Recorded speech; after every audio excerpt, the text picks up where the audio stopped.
ছাত্র জনতার আন্দোলনের মুখে সাবেক প্রধানমন্ত্রী শেখ হাসিনা ভারতে পালিয়ে যাওয়ার পর বাতিল হয়েছে তার কূটনৈতিক পাসপোর্ট।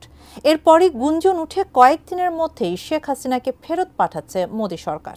তবে 1 মাসেরও বেশি সময় পার হলেও ভারতেই অবস্থান করছে শেখ হাসিনা। এতেই প্রশ্ন উঠেছে, পাসপোর্ট ছাড়া কিভাবে তিনি ভারতে থাকছেন।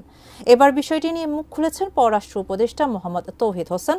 কি তথ্য দিলেন এই উপদেষ্টা, জানাচ্ছেন সহকর্মী শাহাদাত রিফাত। প্রধান উপদেষ্টা ডক্টর মুহাম্মদ ইউনূসের নেতৃত্বাধীন অন্তর্বর্তীকালীন সরকার গঠনের পর থেকে সাবেক প্রধানমন্ত্রী শেখ হাসিনার বিরুদ্ধে শতাধিক মামলা হয়েছে। তবে মামলা হলেও তার বিচার কাজ নিয়ে রয়েছে শঙ্কা। আদৌ কি শেখ হাসিনা দেশে ফিরবেন?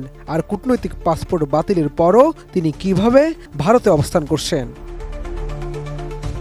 অবশেষে বিষয়টি নিয়ে মুখ খুলেছেন অন্তর্বর্তীকালীন সরকারের পররাষ্ট্র উপদেষ্টা মোহাম্মদ